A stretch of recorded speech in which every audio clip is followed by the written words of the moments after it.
I know that there are more women out there in a similar situation who are either creating a product that people want, and they just need to know, like, it's easier than you think to practically start that business and start selling your product. Welcome back to the Cypress Room, where we dive deep on influencing with integrity. I'm Christina Mascari. And I'm Meggie Honeycutt. And today's episode is going to be all about female entrepreneurship, starting your own business. Meggie has a fantastic stat that she wants to share with you before we start. So I found this article in the World Economic Forum that talked about how women entrepreneurs are fueling U.S. business growth right now in the year. This was in 2022, but I feel like it's still relevant today. But in 2022, women made up 40% of U.S. entrepreneurs starting businesses, compared with 29% prior to COVID. So what? Isn't that crazy? Okay, you told me this stat, but I must have not been listening to that back half. So it is doubled since COVID, basically? It has doubled since COVID, the amount of women entrepreneurs in the U.S., which is crazy on one hand. But on the other hand, it makes total sense. Right? Sense. This is going to be an awesome episode. I'm super excited because not only we're going to dive into how you can start your own business, every idea could be a business. You have no idea. We're going to walk through kind of the logistics of that. We're going to share our own journey because we both have our own businesses. We each have a LLC, which is super cool to say now that I'm sitting here saying it. And then of course at the end, we're going to be sharing some of our favorite things that we're loving, because we love sharing things with you that are going to make your life better and easier. So stick around for that. Yes. And what inspired this episode is two different things. So we have a friend from church who just started her own business selling. She has always been an amazing baker. And she finally decided, she had so many people wanting to learn wanting her product, that she just started her own business. And I thought it was so cool. And it just sparked something inside me to think I know that there are more women out there in a similar situation who are either creating a product that people want, and they just need to know, it's easier than you think to practically start that business and start selling your product, right? Yeah. Whether it's artwork, whether it is refinished furniture, if it's a bakery item. A lot of people have done prints or even merchandise. The possibilities are really endless. They go beyond, and in addition to being a content creator. So we kind of just wanted to talk about practically, what does it take to just get started with your own small business, but also share our stories as well.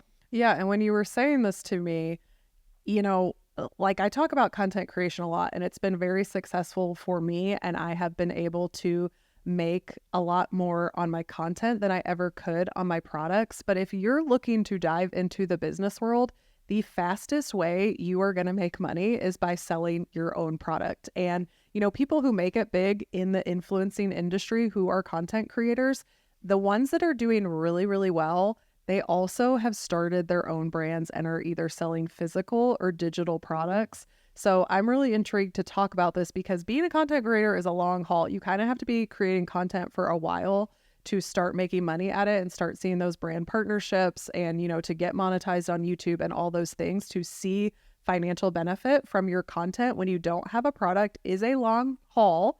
Yes. And for me personally, I did start out, the first time I ever made money on Pretty Distressed was selling products, was flipping furniture that I found at the thrift store and selling it on Marketplace or selling it at garage sales. And also then finding clients, people would see the things that I had for sale. And if that sold, they would reach out to me, or they'd buy something from me and say, hey, I have this. Can you make this over for me? So I used to do commissioned work. Mm-hmm. So the first fruits of Pretty Distressed that I ever made was actually selling a tangible product and service. Yes. So I think that's such a good point, because that is a great place to start. And social media can be such a great tool when you have a product to promote the product. So we're using it maybe in a little bit different of a way, with a different mindset than I just want to be a a content creator Yeah. in those beginning stages. So let's talk about, you started selling a product, but even before that, what were the beginning steps to starting this business, like just practically? It was just having a passion for something. So, and the friend that you're speaking of at church, I think she taught half of the people that I know how to make sourdough bread. Yeah.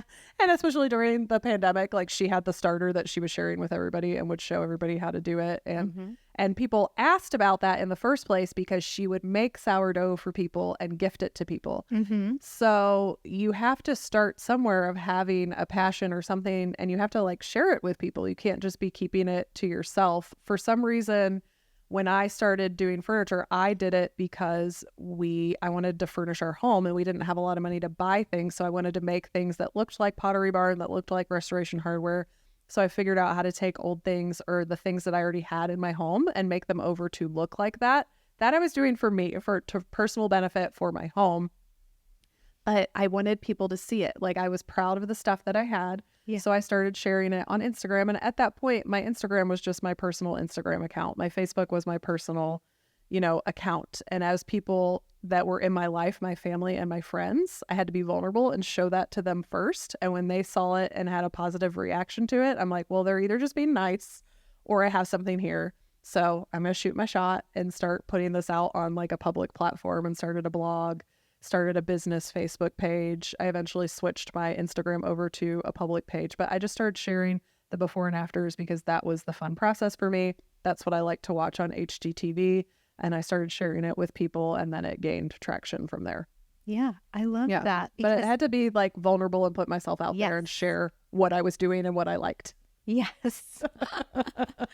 And I feel like, and I know for me personally, when I felt that prompting to start a business, I had this idea in my head that it was way more complicated and I needed a lot more resource than I actually did to take the steps to start. Do you think that's true of a lot of people out there? Yeah, I think, it's going to be different everywhere you live, what the guidelines are in your city, your county, your state, your country, wherever you're watching from. There is different types of governing of what you can sell out of your home, how you can sell it, the logistics behind it. And if you start there, you're going to get overwhelmed and like never start. And you know what? There's a lot of grace out there. I'm not a lawyer. I'm not an accountant. So I'm not going to give you official advice. But as a person who has started a business, you're going to learn along the way. And sometimes you might get a letter in the mail being like, you can't do this out of your facility without having this license. There's usually like some type of warning first or grace period for things. And you just kind of learn along the way as you go. You learn, I have to collect sales tax for this. I have to. But you don't have to have that all figured out before you start. Because I think people get so paralyzed in all of that and thinking, I have to start a LLC right away. Yeah. You really don't. You can do it when you get to a certain point and you grow to a certain point, and you need to get those things in place. Yes.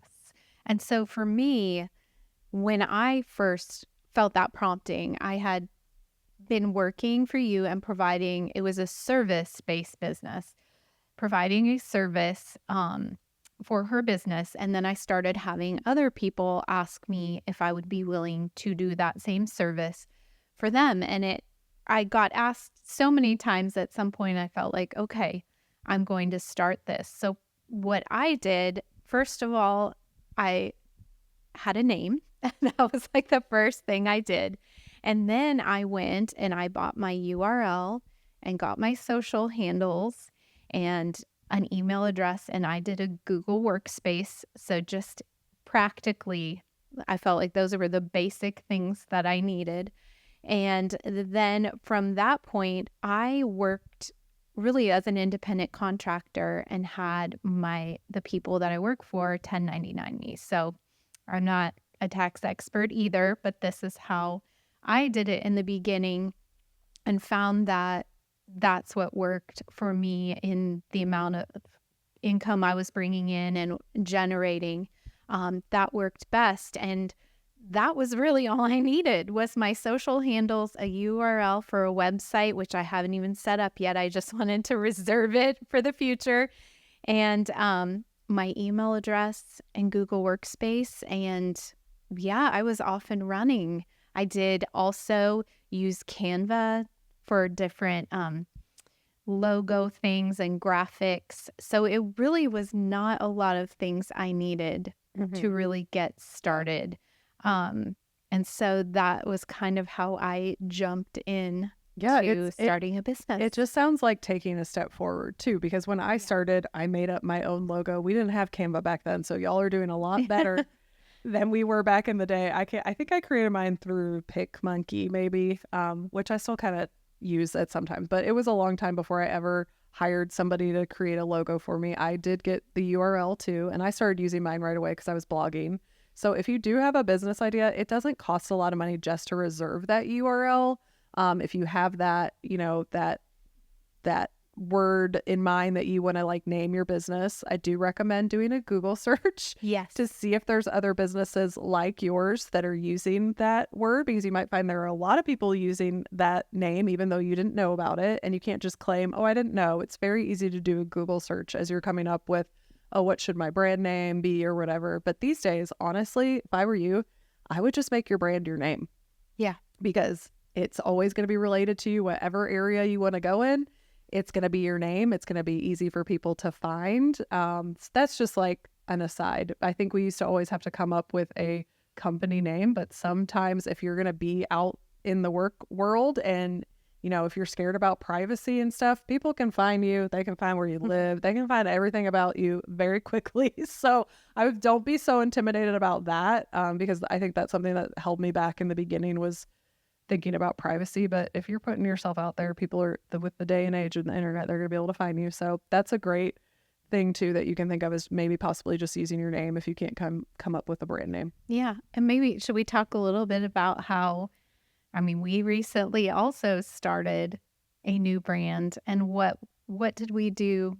Was there anything different we did to start this brand? I think because I think we were more intentional with it. Not that we weren't intentional with our other businesses, but we talked about like, what do we think our audience is? What type of information are we going to share? And we just came up with that word evergreen, because we were like, we feel like these are conversations that are going to stand the test of time. Like they're pertinent to what we're doing now, but they're rooted in stuff that is like been around for centuries, like just being whole and healed and being authentic and vulnerable. It's things that are going to stand the test of time with a little business twist in them. So we thought, and evergreen is just being able to flourish in every season. So just in the season of motherhood, entrepreneurship, business, we just felt this overarching theme of like, this is going to be like an evergreen place that you can always come back to. And that was a very generic word. Yeah. Because we Googled it. Yeah. And it's like everywhere. We're like, well, we want to stand out. We want to think of something else. So we just were looking at different words. We ended up on cypress as a evergreen tree. And we that it had the word press in it, because one of the things that we're constantly talking about here is that the trials and the pressing and the crushing of life, that they feel terrible in the moment, but you always learn something on the other side. And most successful businesses are built on a lot of failures and what you learn in those hard seasons. So that's where we came up with Cypress Room. And we put the room on the end because we wanted you to feel like you were in the room with us. Yes. Like we're having these conversations with you, that you're invited into just kind of a mastermind of how do we walk through this, and not that we have it all together. We're just, just as mess as you, but we're here to support each other and walk through. So we wanted you to feel like you were in our living room with us. And when we Googled it, it was what our brand was not anywhere else. Cypress Room exists a lot in hotel banquet rooms. Yeah. And I think there's a couple of restaurants that are named Cypress Room, but didn't have a huge presence. So that's kind of how we walked through the process of naming this and what it looks like. And then we went to get all of our social handles, was the first thing, with our name in mind, and it was available. So that's another thing to consider when you do come up with your name after all the Google searches, is try it out as a social handle, one that's easy for people to remember and type in, and see if it's available. So that's a very practical first step to just getting started and putting your business out there. Yeah. And one thing too, because I think when we're talking about if you're wanting to start, I know you have someone in your neighborhood that does bagels or something like that. She does sourdough bagels. I would start that on your personal Instagram because you already have a built-in audience there. They're people that love and care about you. And if they don't want to see you making bagels and they're your friend and they unfollow you, you probably don't need them in your life anyways. Just going to be real. Yeah. And then if it becomes something, you can always switch that over to a business. That's what I did with mine. I used to always share everything on my personal Instagram. And when it became like more, I was like, gosh, I'm sharing about my business so much on here and less of my personal life. I switched that over and then I created a second personal one because it's a lot easier to build your personal one back up than start a business from zero. That's a good point. And if you're so connected to what you're doing and it is going to be a grassroots type of thing, like it is really a good place to start with your friends and family. And if they don't want to encourage you and support you in what you're doing, I would honestly consider, do you want that person following you anyways? Because if you don't have someone who's championing you on in chasing your dreams and chasing something new, I would just say you probably don't. But am I being harsh? Maybe a little, but it's also, there's an element of truth there for sure. I would also say don't neglect Facebook as a tool in the beginnings of starting your business, especially if you're selling a product or service. I know the woman she referenced in my neighborhood who sells sourdough bread and sourdough bagels, homemade, started off in just our neighborhood page, and she ended up getting so many orders that it spurred her on to start like a Bakesy site where she can schedule orders and keep track of them in a little bit more efficient way. So don't neglect Facebook in the beginnings. I also see people, who are just getting started out in furniture refinishing using Facebook Marketplace also as a tool to sell the things that they make. So I would say, yes, your own network and your area of influence is a great place to start, but also Facebook is a really underutilized tool, I think, for neighborhood groups in Facebook Marketplace. Yeah, and the thing that's great about Facebook is I feel like you can localize things more at an unpaid level. Yes. You can localize things on Instagram and I think TikTok as well, but there's going to be a paid aspect to that. So I think that's a little, and everything is pretty much paid these days. Even with Facebook, it's getting a little harder to start, but you have enough of a base to see if you have a good idea that might have a little bit of traction that could take off. Yes, for sure. I mean, I see women on our neighborhood page starting all kinds of different, and even kids in our neighborhood starting dog walking businesses on our neighborhood page, landscaping. There was even a woman who just would give rides to elderly people in our neighborhood if they needed them. Another woman who runs errands for people, on a paid basis. Another woman who does laundry or folds it and other household management things. So I think that can be a really great tool to kind of get whatever your business idea is off and running and to get a gauge of how many people are interested in what you're offering. Yeah.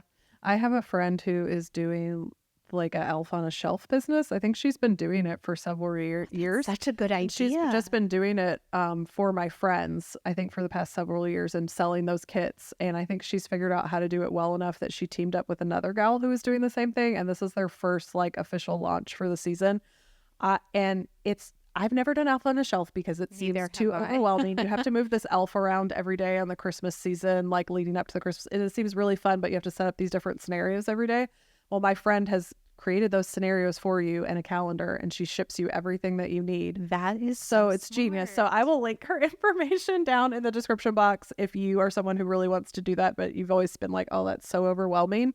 And so that is something that it's useful. It's helpful. I know she's enjoyed doing it. She's enjoyed doing it for her friends that have kids. And now I think she's trying to expand it into a business, which is very cool. So it's just all these little different things, you guys. You don't have to have a Coca-Cola. You don't have to have a Target. You don't have to have, I'm thinking of all the Shark Tank things. You don't have to have Spanx. You don't have to have a Squatty Potty and Scrub Daddy. Those stories are amazing. But you can just start small with something that you're really passionate about, that you have shared with just a small group of people that you've seen a little bit of success with. And don't let fear hold you back. Don't let all the logistics hold you back of starting, because you can figure that stuff out as you go. Yes. Yeah. Absolutely. I would encourage you to just try it out. I mean, and maybe through some failures and setbacks, you'll really get to hone in on what works and what doesn't. It's not going to look perfect from the start, but we have to get started in these things to know if they're going to pan out for us. But I kind of wanted to transition and talk about, like, why do you think that women entrepreneurship is on the rise, and why is it important? Okay. I'm going to try to be careful with my words. I mean, I think it has a lot to do with the pandemic. Mm-hmm. And I think a lot of those traditional roles were just kind of thrown into a blender during that because we were all home. So whether you had whoever the provider was, whether it was a male or a female, I mean, I think statistically it would tell you that a lot of, the leader in the home in the financial world is going to be the husband for a myriad of reasons. And I think we all know there has been a pay gap discussion going on for quite a while. And I've even seen it in what I do, which is crazy. But it is real, whether you want to say that it's real or not. And I think that during that season, everybody was just home. And I think a lot of the roles that maybe were traditionally done by females, they were kind of in a shared space and maybe freed up some time for women to dream a little bit. Ones that weren't working, that weren't in the workforce, or ones that were in the workforce, if they were at home, they got to see, like, man, I have a lot of freedom.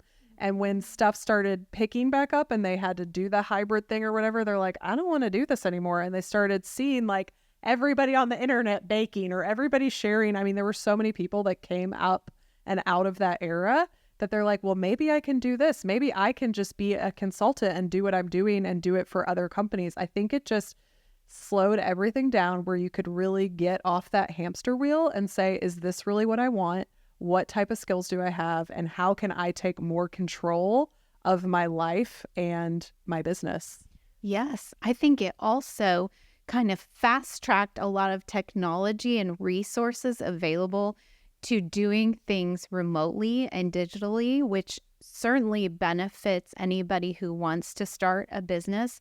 But also, I feel like women, for so long, we've tried unsuccessfully to change the system, in terms of what a working mom looks like, in terms of maternity leave and vacation. And, we haven't succeeded at this point to make it look like maybe it does over in Europe. And so now this gives us the opportunity to change it up, flip it upside down, and make our own rules and our own systems, our own businesses, to create them to work for our lives and our families, which I personally think is so exciting. And it also shows people maybe you don't have to choose one or the other. I'm going to work the corporate life or I'm going to be a stay-at-home mom. This way, I can kind of have a little bit of both and make it look like what works best for our family. Yeah. Or even if, like, you need the stability of a 9-to-5 and the benefits that come with that, you can still, if it's like I talk about in content creation, if you have a passion for something and you've had a good response to putting that, whatever that is, out in the world, whether it's baking or artwork or, refinished furniture, or even like a digital product of teaching somebody how to do a course or something like that.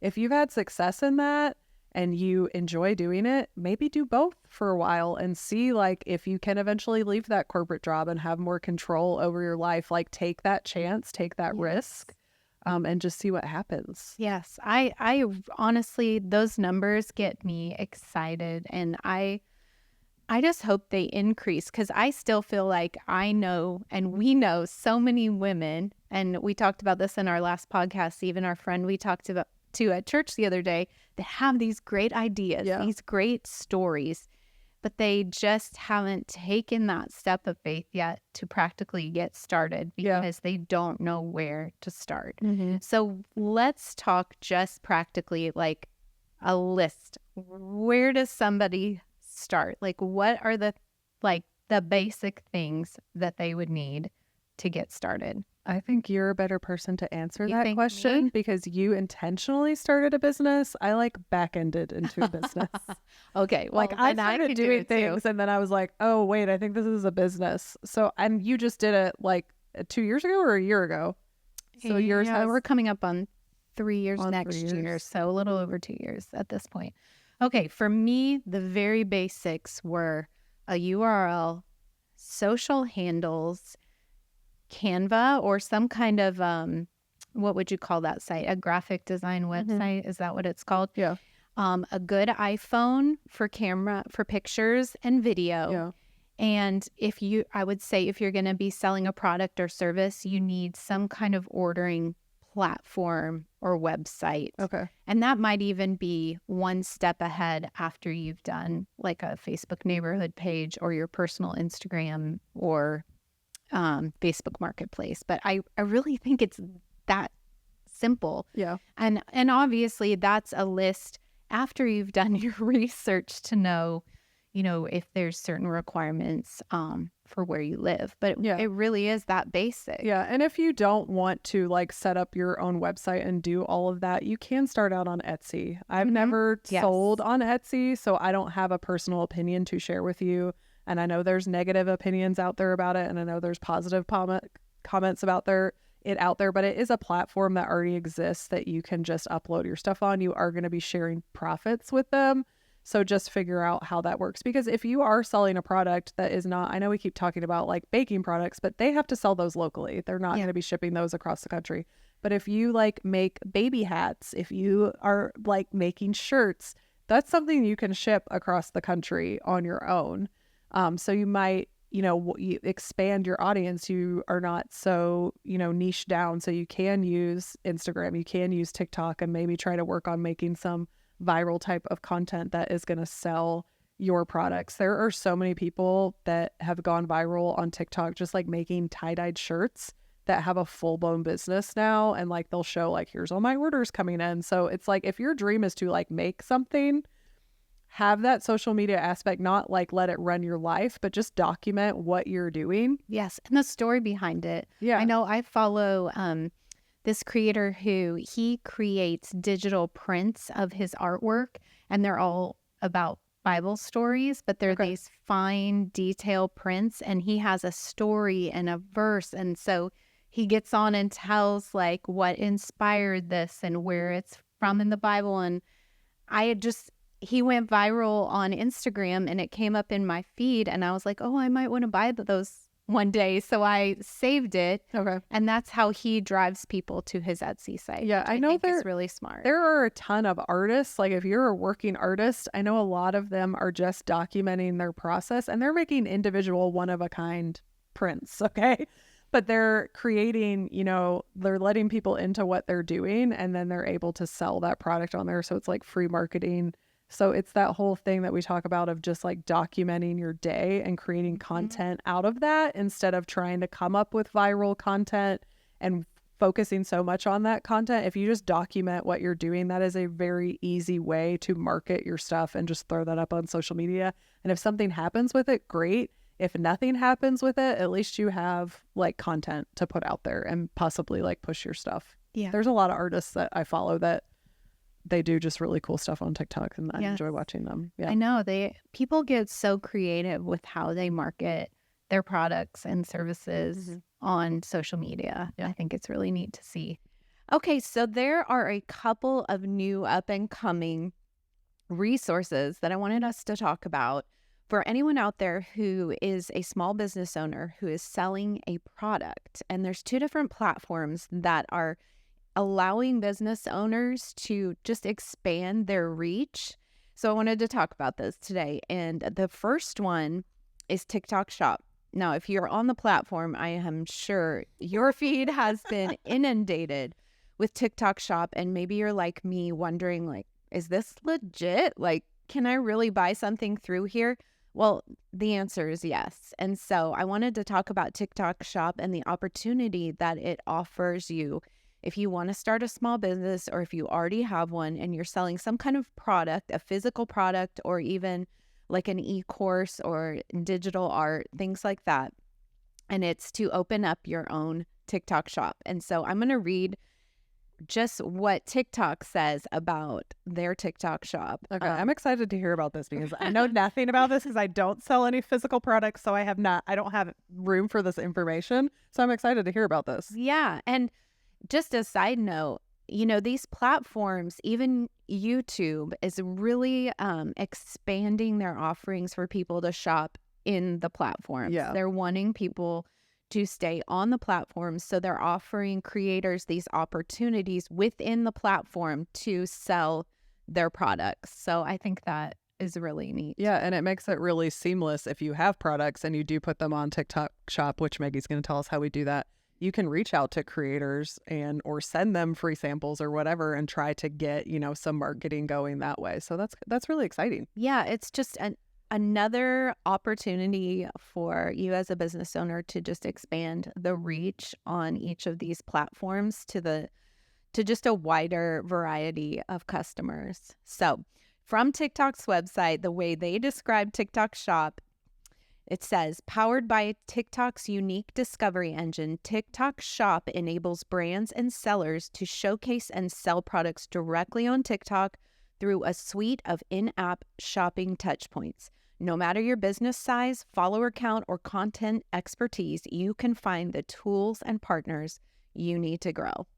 So that's pretty neat. They are this TikTok Shop soft launch in November of last year and then started beta testing in April. So it is still fairly new and evolving. So I encourage you, just as a disclaimer, like a lot of this information may change even by the time you're watching this. So if it's something you're interested in, I would encourage you to go ahead and do some research, because as accurate as this information may be for right now, it could change even a week or 2 weeks from now, because I noticed when I was doing my research, even from just April, they're still kind of adjusting things to make them more shoppable, to make it easier to access for different business owners. So just wanted to issue that disclaimer out there. Okay. So if you want to know how you qualify, the main qualifiers are you need to be over 18 and you have to have posted a video on TikTok in the last 28 days. Then you go through a identification process. So you do have to have, your photo ID and address and all of those things to get approved.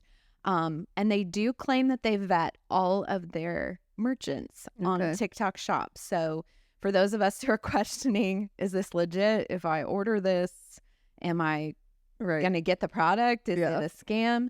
TikTok claims that they thoroughly vet all their merchants and that they are using second parties to ensure the safety of the transactions. So they claim that it is safe and it is legit. So I guess be comforted in that. And the next time I see a stellar deal on an office chair that I'm looking at, maybe I'll go ahead. I know. I'm going to be honest. I have not bought anything off of TikTok Shop because I feel a little weary of it. So maybe we need to test the waters and just buy something and see if it comes and we can report back to you. I have been so skeptical, but there's this one office chair, because I recently have done an office makeover, that I love, and it keeps showing up in my TikTok Shop. It's kind of gone viral, and I've been so nervous to just pull the plug and What's the worst that can happen? How much is the chair?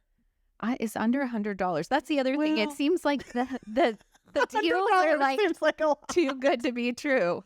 Well, and I know they're trying to get people to shop on here. Yes. So they are giving you $50 coupons to basically anybody as a shopper that you can use towards your first purchase. So that's a good thing. Yeah. And I see here, for the identification, it just says the last 4 digits of your social security number. So it looks like you don't even have to have an LLC or a business license or what are they called? IENs? I have one. I should know what it's called. A tax ID. Yeah, a tax ID for your business. So it looks like you don't have to have that. So if you're just starting out in your business, it looks like as long as you're selling a physical product, you could still sign up for this. Right. And I do have to say, though, if you do decide to enroll in TikTok Shop and open a shop there is a referral fee that TikTok takes from your sales.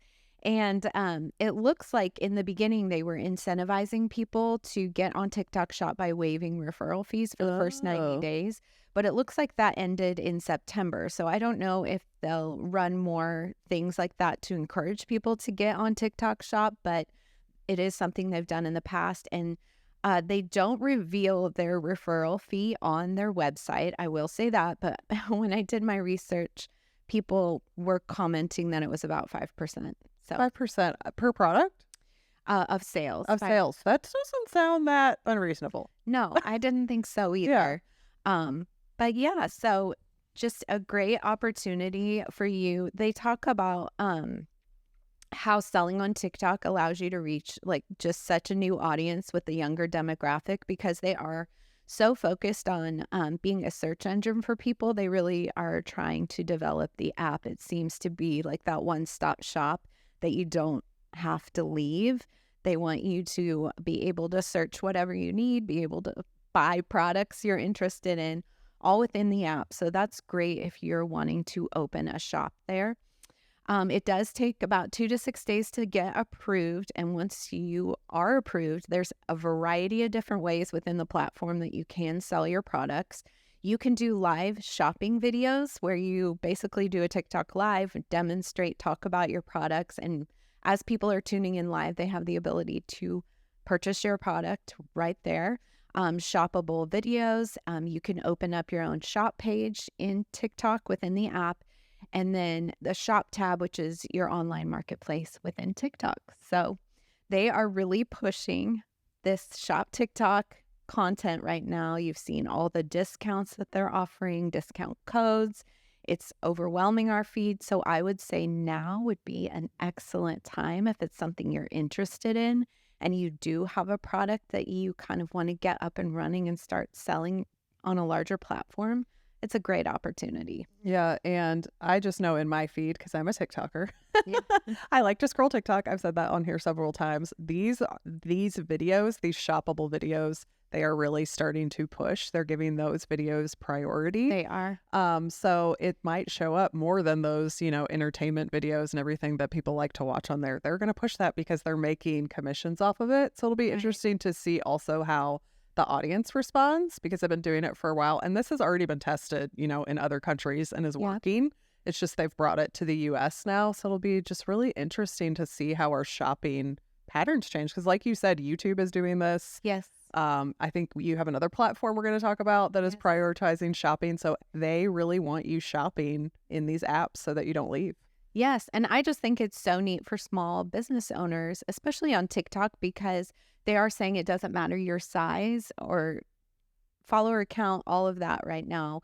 They're giving access to even people just starting out to be a part of this, which I think, and when we talk about the next platform, you'll see that it's very different. So this is a unique opportunity that, I just encourage people to take advantage of if it's something that you think you might be interested in. Well, and it's such an organic way to show your product in action. You don't have to do the old school route of like, here's my brand and here's my identity and here's my color. At the end of the day, people just want to see what your product is and how it works. And so you just using it around your home or whatever it is, if you're showing it in action and people are seeing that, they're gonna be like, oh, I'm interested in that. I want to try that out. Like this chair that you're talking about, and you don't have to create like this whole big marketing plan like you had to do back in the day. I love that. Yeah. It makes it simple. For people who have used Etsy as their main platform in the past, I think this is also a fun way to show people what your products look like in real life, in action, rather than just that static picture. So it can be an add-on to an Etsy shop. It can be instead of, I guess it just, whatever your business model lends itself to. This is just a more real kind of organic, relatable way to show people what you're selling, what you've created, and what it looks like in real life. Okay. And you have lots of resources for people that we're going to leave down in the description box, right? Okay, perfect. We'll leave all of the links to go sign up. And Erin On Demand also recently did a great video about how she's utilizing TikTok Shop for her digital planners. I'll link that below too. But yes, I encourage you to do the research and check it out because it could be a really great opportunity. Perfect. Yeah. So we still have one more, and that's Pinterest. Pinterest has recently launched what they call Pinterest Merchant. And now, I don't know about you, but I think Pinterest is probably one of the most underutilized social platforms out there. It is such an incredible search engine for people who are going there to really find something specific. And what Pinterest Merchant is, their verified merchant program is much like Tik Tok Shop in that you get approved to be a Pinterest verified merchant, and it helps people on Pinterest discover and buy from you and other vetted brands. They too have a vetting process for all the merchants on Pinterest. And as a verified merchant, your pins are going to appear organically to people who are shopping and pinning on Pinterest and give you a chance to reach, again, a wider audience. You also, and the verified merchant, you get a badge that shows on your home Pinterest page that your brand was approved and vetted by Pinterest for people to shop and purchase. You can also do dedicated shopping experiences for pinners on Pinterest and related pins. They do have a little bit more requirements as far as your business goes. So if you want to be a Pinterest verified merchant, you have to have had your business website active and running for about 13 months before you can apply for this program. Okay. So do you have to have your own website, or do you think you could qualify with the Etsy shop? Do you know that? I don't know. That is a good Okay. question, because I also wondered if a Shopify would work. If you had a Shopify landing page, It should. it seems like it should. If you've had an online store already for 13 months, but I would say maybe we got to look into. We got to look into that. And Yeah. I assume they would be doing that because they want to see the consistency of you fulfilling orders Yes. and your customer service. Like they Yep. want to see that you're already doing that on your own before they let you sell on their platform, which is, sounds like a very good vetting Yes. process. Yes, they want. But you might have to have a little bit more experience before you look into doing that with Pinterest then versus TikTok. Yes, you do need to be a little bit more established and have already been selling some products for a while. So it's different in that way. But what you do is once you get approved to be a Pinterest merchant, you connect your existing storefront to your Pinterest business account, and then they turn your product catalog into pins for you. What? Into shoppable pins. So that, to me, is an incredible resource, because Right. can you imagine the time involved in creating pins for an entire product catalog? That'd be a significant time investment. Well, the benefit is if you do get to be a verified merchant, they do the work for you. Wow. Which Okay. is So really this nice. sounds like there's probably a bigger commission involved. Did you find any information about how much commission they're taking off your sales in Pinterest? Oh my gosh, I'm pretty sure they said that they don't take, that it's completely free. Wait, what? Okay, maybe they're just building up their program right now. They got to take a piece of the pie at some point. When I was researching, they said right now this is a free experience. Okay, so they're trying to get you to sign up right now. So if you already have a year of website sales, get on this now before they start charging, because they will start charging. They all do. Yes. That's something similar that's going on with YouTube shopping. I'm obviously more familiar with that. I don't think they have opened that up to small businesses yet. They are just working with big brands on there to, I think, get that shopping experience down on YouTube. But I think once that they have figured that out, they are going to do similar to what you're talking to with TikTok and with Pinterest, because why not? And they are doing very generous commissions for creators right now. And I don't believe YouTube is taking a huge chunk of that right now, but one day they will, because there's nothing, there's no such thing as a free lunch.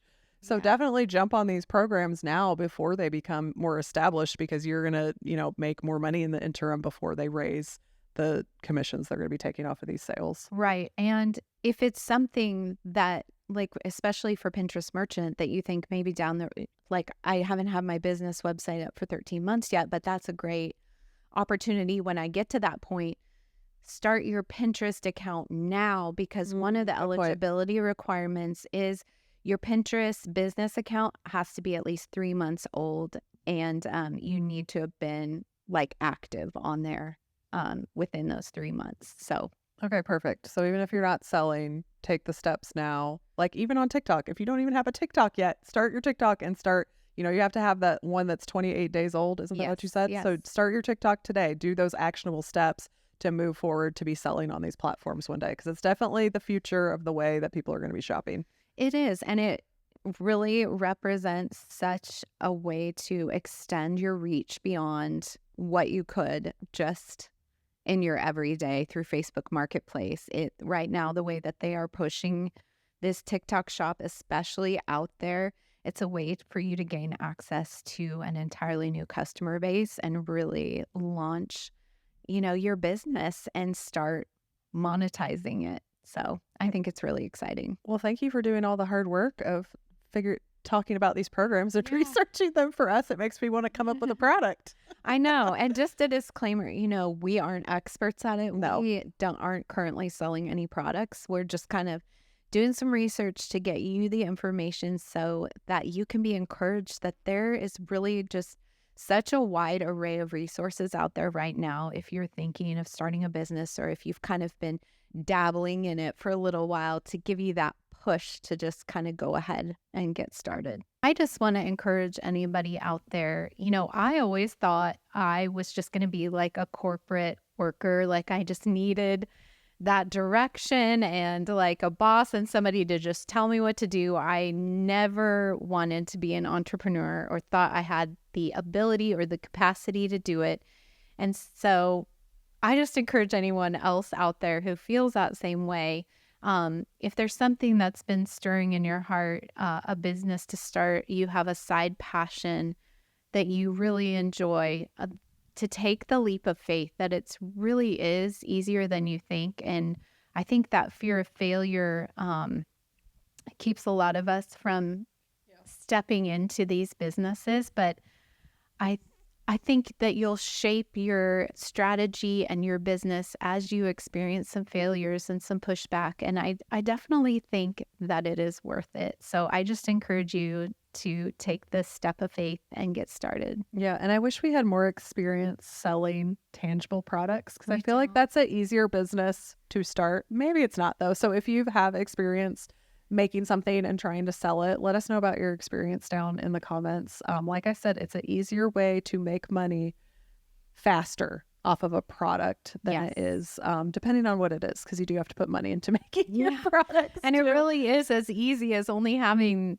like these 5 or 6 things to get started. It's not as hard as you think. And what's the worst thing that could happen? It doesn't work out. But at least you tried. So I think, what we're wanting to encourage you in is that if you have a dream or desire in your heart, just start, just try, just move forward. Let us know if you have a business, put it in the comments. Yeah. We'll share it with everybody and I'll check out your stuff. I just hope that this has encouraged you, especially females. Yes. That you can start a business. Like, double the amount of women in the U.S. have started a business since 2020. That's just so cool and encouraging to hear. Yes. And it's not like the easiest lifestyle. I'm not going to, sugarcoat it. When you're an entrepreneur, it's like this. It really is. But it's also fun and wild and really fulfilling in other aspects. So we're here to be your cheerleaders. Yes, absolutely. We're 2 people that are just moving through it every day. Just figuring it out. Figuring it out. So we're here to figure it out with you and just want to encourage you in that. Yes, absolutely. And I'm even still figuring out what my business looks like going forward through different experiences in the last year and some failures and the way the industry's changing. I'm sort of having to shift gears, and that's not necessarily a bad thing. It's just sometimes your business goes through an evolutionary process, and it maybe doesn't look now like it started off, but that's okay. Yeah. So don't get discouraged if you kind of have to shift gears in process, because I think that's totally normal. Yeah. And I'm still trying to I've wanted to come up with a product for 3 years now, and I got I have ideas, but like actually executing them, I haven't been able to move forward in that. But I would love to be in the space of creating digital or tangible products. So that's a challenge. This episode's been a challenge to me as well. Yes. Yeah. I love it. So go for it. If nothing else out of this episode, you just go for that business. Oh my gosh, I was going to try to close it out, but I forgot about our favorite things. Yes. How can you forget, Christina? Well, I have to tell you how I remembered, because we are wearing the same pants right now. I just looked down. We're wearing the same pants. Meggie has already shared these as a favorite thing. I don't know who influenced who on this purchase, but these are the Lululemon Align ribbed. And not only are they comfortable, but the texture just gives you something beautiful. And there's a cutout like on the knee that helps with the shaping. This is not my favorite thing. It's just a free shout out for why we love sharing our favorite things. Yes. But my favorite thing for today, it took me a whole year to get these. Can I show them? If you're on YouTube, you can see them. I know it's so awkward right now, but these are the ultra short Uggs. I have been an Uggs fan since my days living in Minnesota, where me and Meggie met. It is my favorite shoe to wear in the winter. I don't care if they're cute or not cute. I know people have very polarizing feelings about Uggs, but your feet are going to be warm in the winter, and the correct way to wear Uggs is no socks. I know that seems sketch. Get on board with that. I know that seems sketch, but I hate socks, and so I love wearing my Uggs in the wintertime, and these always sell out. The ultra shorts sold out last year before Christmas, so if you know somebody who wants them, or if you want them yourself, I recommend that you get them now before they sell out. They will probably be sold out by Black Friday. It's just the way that it goes. I need some tips. Hot item. They're a hot item. I need some tips on how to style them. There's lots of cute fashion influencers that style them correctly, so I need to get on that. But I think you're doing a pretty good job today. Well, I'm pretty cash today, but that's how I roll. So these are my favorite thing. I was just able to get them out because the weather has finally started turning in Tennessee. Yeah. And I love them, and I'm looking forward to wearing them all winter long. Awesome. Meggie's like, not for me. Hard pass. They are not for me, but I love them on you. They look great on you. I just feel like they look a little bit like hooves on me because I'm a little bit thicker than you. Oh my gosh. I do have bigger feet than you, though. You do, but for some reason it works. Well, I appreciate it. Thanks, friend. It's okay that you rock them. Thank you.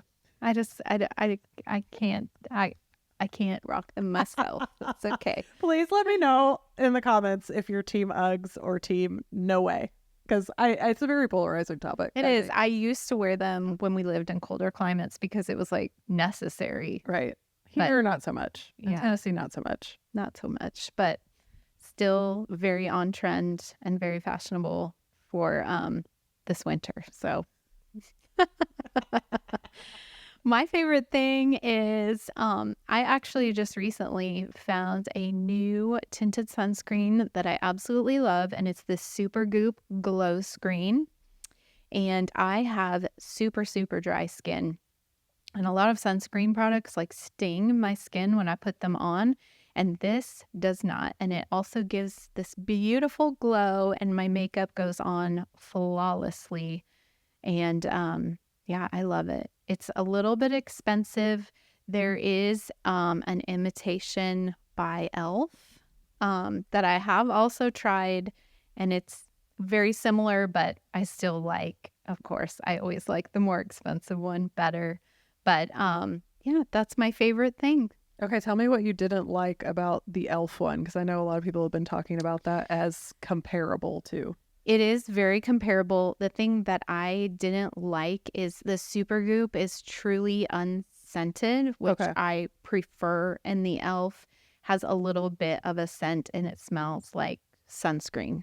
I hate it when they smell like sunscreen. I'd rather pay the extra $10 to $20 to have it not smell like sunscreen. Yes, me too. And so honestly, they were so similar except for that. And I think that because my skin's so sensitive and dry, I've just used unscented facial products for so long that when one does have a scent, I'm like extra. I can just tell so badly. It's right on top of your nose. I mean, your face is right there next to your nose. So if it is scented, it's going to bother you. Yeah. But if you don't care about that, the e.l.f. is a great alternative that is $14 versus $38 for the super goop. Okay. How long do you think it lasts for? Like a month, 2 months? You mean one? One super goop. Oh gosh, I've had mine for at least 2 months and I'm not even Really? halfway done with it. Oh, wow. Okay. Because a little bit does seem to go a long way. Okay. So I'm a big fan. Good to know. Good to know. Well, thanks for sharing your favorite things today. Yes, this was a fun episode, and I love hearing about your favorite things, even if they're different from mine. Yes. Team Uggs or Team No Way. Still want to know in the comments. Well, thank you for joining us for today. I hope this was just, our whole intent behind this was to encourage you to just step forward in whatever dream you have on your heart, and that you can be a business owner. You can do it. Like, we're two people sitting here that had no business starting a business, and now we both have businesses, and we just want to encourage you to walk forward in whatever you feel called in. Yes, it's not as hard as you think. So yes, and we're cheering you on. We are cheering you on, and we will see you next time in the Cypress Room. We'll see you next time in the Cypress Room, guys.